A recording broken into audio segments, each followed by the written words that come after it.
Тэгэхээр ярилцах цаг нэвтрүүлэг хэлж байна. За энэ удаагийн дугаарт бид Стамбулд суух Их Британийн Эзэн хааны Ерөнхий консул бөгөөд Зүүн Европ Төв Ази хариуцсан худалдааны комиссар Кенан Полеотой ярилцах болно. Мөн Их Британи Монголын худалдааны асуудлуудаар өргөн хүрээнд ярилцахаар төлөвлөд байна. Бидэнтэй цаг гарган ярилцах гэж байгаад баярлалаа ноён Кенан.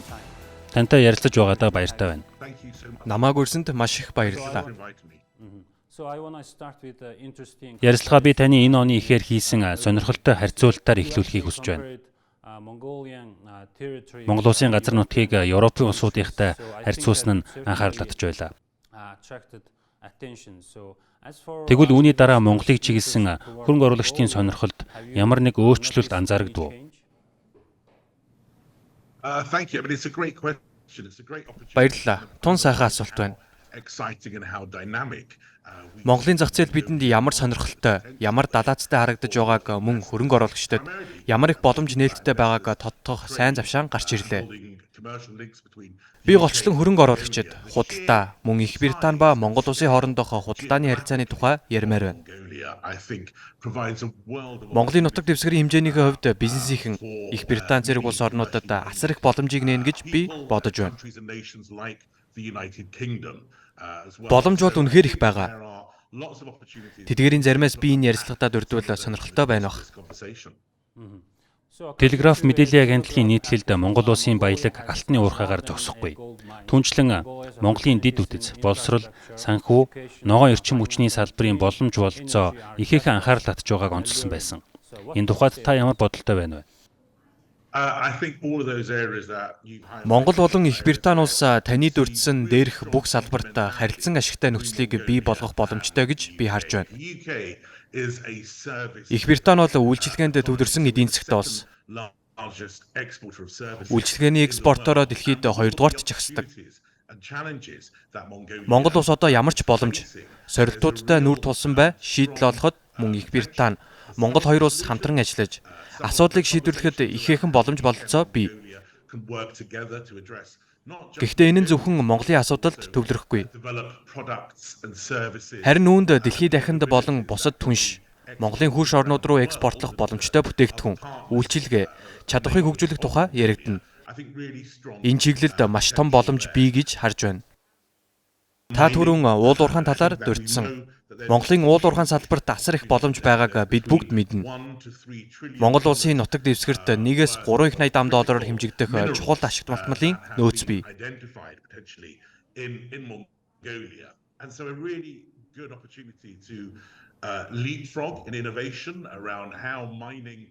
Энэ бол уул уурхайг хөгжүүлэх болон эдгээр байгалийн баялагийг хэрхэн сайн сайхны төлөө цаашлаад дэлхийн сайн сайхны төлөө ашиглаж болох тал дээр инновацийн өсрэлт хийх маш сайхан боломж юм.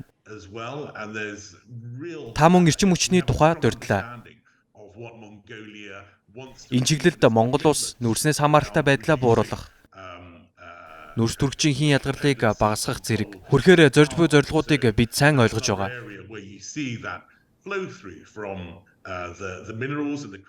Энэ бол орчин үеийн технологиг ашиглан эрчим хүчний системийн үр ашигтай, нөөцийг хэмнэлттэй удирдах замаар цэвэр, ногоон эрчим хүчийг үйлдвэрлэхэд шаардлагатай ашигт малтмал, чухал ашигт малтмалыг олборлох тухай асуудал юм. Тиймээс миний бодлоор Их Британи болон Монгол улсын хамтарч ажиллах маш том боломж байна гэж харж байна. Байгалийн баялагын хувьд 1-3 их $80 гэсэн их том тоог та дурдсан. Энэ бол хайгуулын талаас аваад үзвэл маш том боломж шүү дээ. Их Британи бизнесүүдийн хувьд Монгол улсын уул уурхайн салбарт ямар боломжууд байна гэж та харж байна вэ? Ялангуяа шинэ бизнесүүдийн хувьд.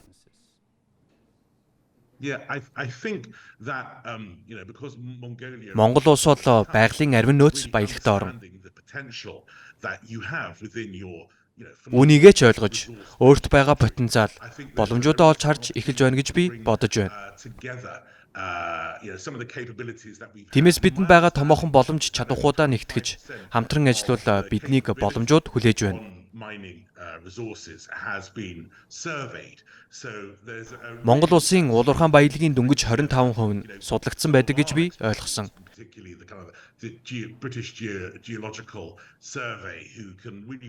Их Британий зүгээс бид өөрсдийн геологийн судалгааны мэдлэг туршлагаа ашиглан танаа улсын геологийн салбарт үйл ажиллагаа явуулж буй байгууллагуудтай хамтран нөөцүүдийг олж тогтоох, тэдгээрийг хэрхэн олборлох талаар судалгаа шинжилгээ хийх боломжтой. Миний бодлоор хамгийн чухал зүйл нь юу вэ гэвэл тэдгээр нөөцийг хэмнэлттэй аргаар хүрээлэн буй орчиндөө хор хөнөөлгүйгээр олборлох явдал юм.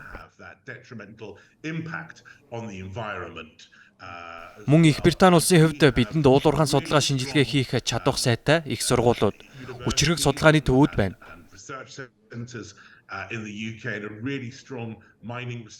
Дэлхийн шилдэг 10 их сургууль дутмын 4 нь Их Британд байдаг. Монгол улсын хувьд ч боловсрол бол хамгийн тэргүүлэх чиглэлүүдийн нэг гэдгийг бид мэднэ. Тиймээс дэлхийд дахины хэрэглээ шаардлагыг хангахын тулд хоёр улсыг нэгтгэх боломжууд байгаа гэж бодож байна. Та боловсролын салбарын талаар дурдлаа. Чивнингийн тэтгэлэг төлбөрт хамрагдах боломжтой Монгол залуусын та өсөж байгаа талаар олж мэдэх таатай байсан. Үүнээс гадна энэ жил Монгол улс Францтай ураны төслийн хөрөнгө оруулалтын гэрээний чиглэлд ахиц гаргасан. Монгол улсын хувьд эрчим хүчний аюулгүй байдал чухал. Энэ хүрээнд Их Британи болон Монгол улсын хамтын ажиллагааны боломжуудыг та юу гэж харж байна вэ? Юуны өмнө боловсролын тал дээр бүрэн санал нийлж байна. Чивнинг шиг тэтгэлэг төлбөрүүд нь шилдэг, ирээдүйтэй оюутан, судлаачдыг Их Британд ирж суралцах боломжийг олгож байна. Нөгөө талаас энэ нь манай улсын боловсролын салбарын чадварыг улам нэмэгдүүлж байгаа нь гайхамшигтай байна. Мөн энэ хэрээр тус хөтөлбөрийн ач холбогдол улам өсөж байна гэж харж байна. Түүнчлэн энэ жил Монгол болон Их Британи хоорондоо дипломат харилцаа тогтоосны 60 жилийн ёо тохиож байгааг цохон тэмдэглэмээр байна.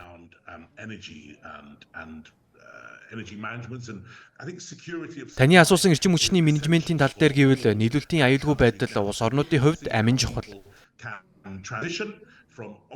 Иймд хүмүүс хуучин технологиудаа шинчилж, сэргээгдэх болон доктортой байлгахад анхаарч байна. Энэ нь хамгийн чухал бөгөөд Монгол улс ч гэсэн энэ тал дээр амбицтай байна гэж харж байна. Тэгэхээр энэ зорилтын хүрээнд Монгол улс 2030 он гэхэд эрчим хүчнийхээ 30%-ийг сэргээгдэх үйлсүүрээс бүрдүүлэх зорилт тавиад байгаа. Энэ нь бидэнд байгаа мэдлэг ур чадвар, давуу талыг оруулж ирэх боломжийг бий болгоно гэж харж байна. Ялангуяа нар, салхины эрчим хүчний чиглэлд буюу сэргээгдэх их үүсвэртэй холбоотой зорилтоо биелүүлэхэд ихээхэн хувь нэмэр болно гэж бодож байна. Мөн энэхүү зорилтоо биелүүлвэл дэлхийд дахинаа жишг тогтоох боломжтой.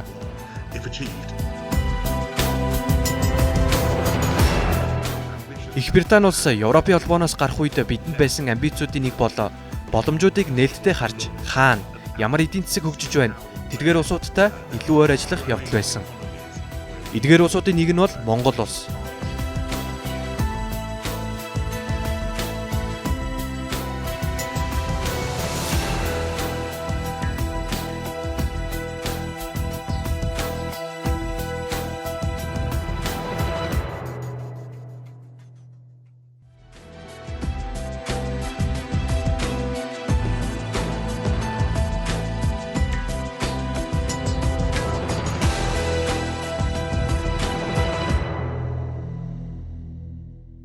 Дэлхийн нийлүүлэлтийн сүлжээнд стратегийн шин чанартай дахин глобалчлал өрнөж байна гэж олон улсын худалдааны төвийн гүйцэтгэх захирал мэдээлж байсан. Тодорхойлбол улс орнууд нийлүүлэлтийн сүлжээг илүү богино байлгахад анхаарч байна. Тэгэхээр энэ нь Их Британи болон Монголын худалдааны хувьд юу гэсэн үг вэ? Энэ тал дээр бол Их Британи Монгол улстай, Монголын түншүүдтэй ямар чиглэлээр хэрхэн хамтран ажиллах талаар нэгдсэн ойлголттой болох хэрэгтэй баг.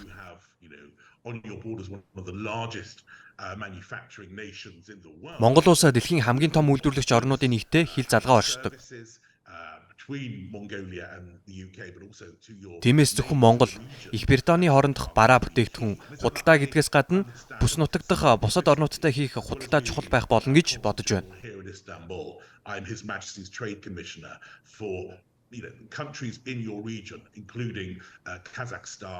Их Британаас Стамбулд суугаа Ерөнхий консул бөгөөд эзэн хааны худалдааны комиссарын хувьд хэлэхэд Казахстан, Узбекистан зэрэг бүс нутгийн улс орнуудыг аваад үзвэл бараа бүтээгдэхүүн худалдаа болон нийлүүлэлтийн сүлжээнд анхаарал хандуулж байна.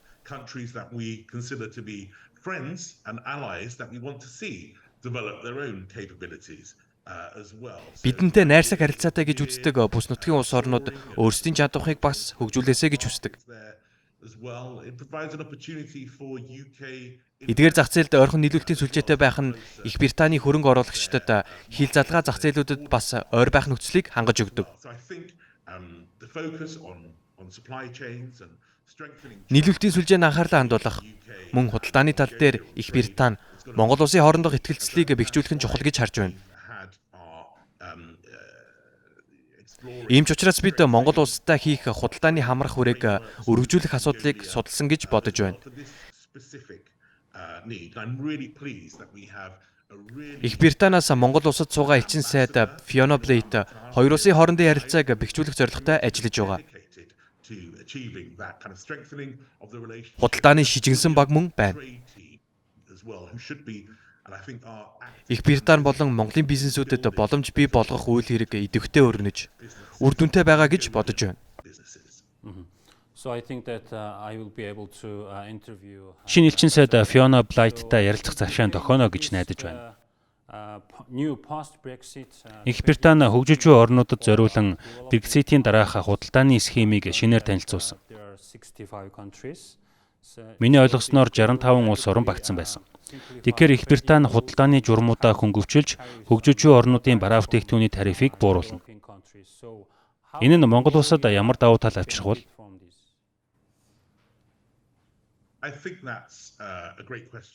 Гайхалтай асуулт байна. Онцож хэлэх ёстой зүйл юу вэ гэхээр Их Британи болон Монгол улс зохицуултыг сайжруулах, худалдааг ямар нэг саадгүй үргэлжлүүлэх үүднээс ямар арга хэмжээнүүд авч шинээр хэрэгжүүлж болох вэ гэдэг дээр их ойр ажиллаж байна. Энэ бол суурь асуудал. Их Британи улс Европын холбооноос гарах үед бидэнд байсан амбицуудын нэг бол боломжуудыг нээлттэй харж, хаана, ямар эдийн засаг хөгжиж байна, тэдгээр улсуудтай илүү ойр ажиллах явдал байсан. Эдгээр улсуудын нэг нь бол Монгол улс. Монголын өсөлтийн үзүүлэлтүүд маш өндөр байх төсөөлөлтөө байгаа. Манай хоёр улсын худалдааны эргэлтийг харуул 200 сая гаруй фунт стерлингээр хэмжигдэж байна. Гэхдээ бидний зүгээс энэ дүн улам нэмэгдэнэ гэж харж байгаа.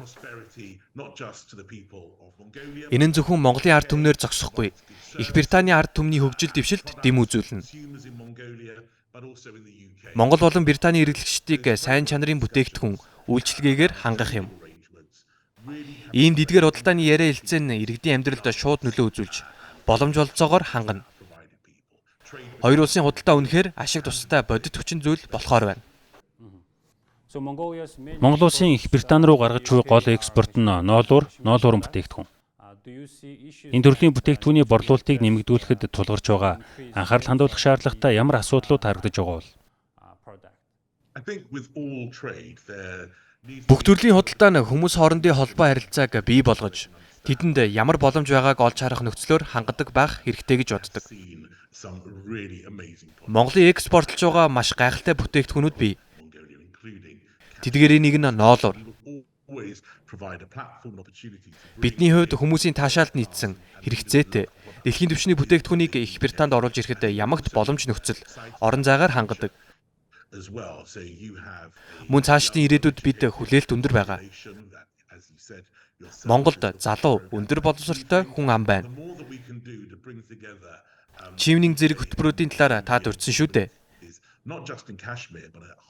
Монгол Их Британий харилцааны нөөц болцоог улам нэмэгдүүлэхийн тулд бидний хийж чадах зүйл бол зөвхөн ноолуур бус, харин эдийн засгийн өсөлтөд чухал нэмэртэй өргөн хүрээний бүтээгдэхүүн, үйлчилгээ байх юм.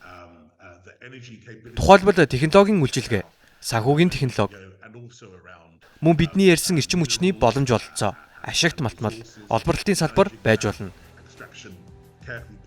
Эдгээр нь дунд болон урт хугацаанд маш олон боломж бий болгоно гэж бодож байна.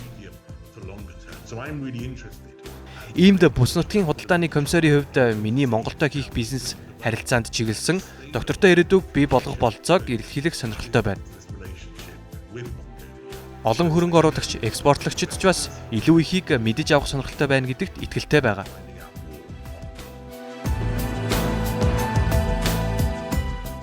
Их Британд ногоон технологийн салбар эрчтэй хөгжиж байна. Энэхүү чадвар нь юутэй холбогдож байна вэ гэвэл олон улсад гарах гарааны давцангаараа Их Британийг сонгосон дэлхийн онцгой бүлэн борт байдаг компаниуд, стартапууд, жижиг дунд бизнесүүд, томоохон корпорациуд юм.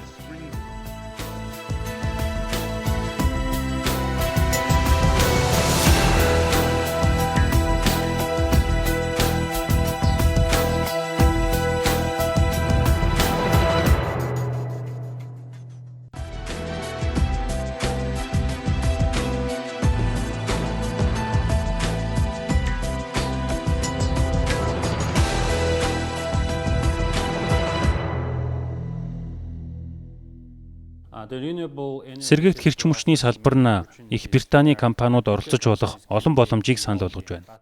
Хэдий тийм боловч геополитикийн нөхцөл байдлыг харуул Монгол улс хөршүүдээс өндөр хамааралтай байгаа. Мэдээж харилцааг тэнцвэртэй хадгалах нарийн бодлого хэрэгжүүлэх ёстой байх. Энэ тал дээр таны байр суурь. Бид бүгд дэлхийн бүх улс орон, хил залгаа болон бусад орнуудтай шинээр бүрэлдсэн харилцаанд анхаарах хэрэгтэй болоод байна. Тиймээс бид улс орнуудтай оролцуулахаар тохирсон чиглэлүүдэд хамтран ажиллаж, ярилцаж, санал зөрөлдөөнтэй асуудлууд дээр мөн нээлттэй, шударгаар санал солилцож байгаа. Эрчим хүчний шилжилт улс орнуудад хөршүүдтэйгээ ойр ажиллах хосгүй боломж олголоо. Учир нь энэ шилжилт нь төр зургийн гэхээсээ илүү бодит болж байна. Хүн ардын аж амьдрал, байгаль орчин айл айланд нь одоогийнхоос илт сайнаар нөлөөлөх хил, газар нутаг дамсан нийлүүлэлтийг хангах чиглэлд улс орнууд хамтран ажиллах хэрэгтэй болсон. Тэгэхээр бид нүүрс хүчлийнхийн ялгаруулалтыг бууруулахтай болон үүнийг дагсан сорилтуудыг дутуу үнэлж болохгүй. Энэ бол улс орнуудад хөрштэйгээ хамтран ажиллаж, энэ чиглэлд хамтдаа хөдлөх маш том боломж. Мөн харилцан ашигтай хэрэг. Хөршүүдтэйгээ бүх талын цэвэр эрчим хүчний өсөлт, нүүрс хүчлийнхийн ялгарлыг цэвэр дүнгээр тэглэх, зорилтын талаар утга учиртай яриа өрнүүлэх сайхан боломж гэж бодож байна.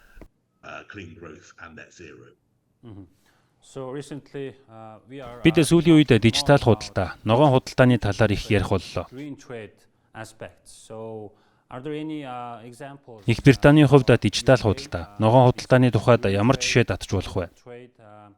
Ямар ач холбогдолтой вэ? Бидэнд суралцах зүйл юу байна вэ?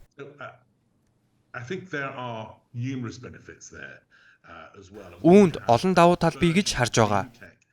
Их Британд ногоон технологийн салбар эрчтэй хөгжиж байна. Энэхүү чадвар нь юутэй холбогдож байна вэ гэвэл олон улсад гарах гарааны давцангаараа Их Британийг сонгосон дэлхийн онцгой бүлэн борт байдаг компаниуд, стартапууд, жижиг дунд бизнесүүд, томоохон корпорациуд юм.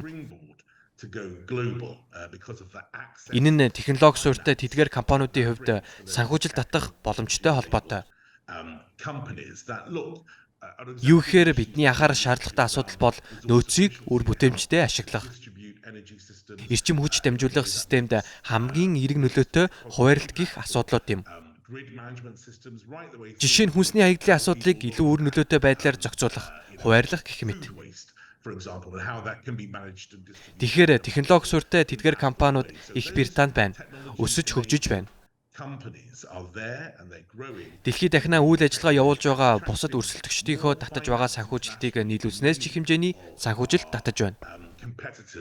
Энэ нь зарим томоохон уурхай болон Монголд гарч ирж байгаа стартапуудын хувьд энэхүү экосистемтэй холбож бүтээгдэхүүн үйлчилгээ хөгжүүлэх боломж юм. Одоо бид заавал бичлэн уулзахгүйгээр ажил хэрэгэ явуулах боломжтой болсон. Монгол, Их Британь хоёр улс газар зүйн хувьд ойрхон хөршүүд биш боловч технологиор дамжуулан харилцаагаа хөгжүүлэх боломжтой. Тухайлбал энд бидэнд чадвах нь байна. Жишээ нь эндхийн нэг компаниар дамжуулан Монголын талаас компани, үйлчилгээ эсвэл эрдэм шинжилгээний институтын аль нь ч байсан түншилж, Монгол улсын зорилго тэмүүлэлтийг хэрхэн нийцүүлж ажиллах вэ гэдгээ тодорхойлно.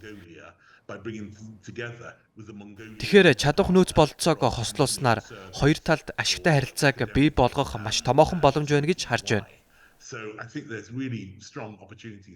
Энэ л санааг би илэрхийлэхийг хүсэж байгаа юм.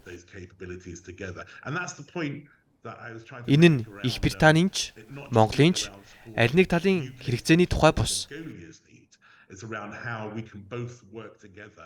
Харин хоёр улс хэрхэн хамтран ажиллах замаар шийдлүүдийг хөгжүүлэн хамтдаа дэлхийд гарах, олон улсад гарах тухай асуудал юм.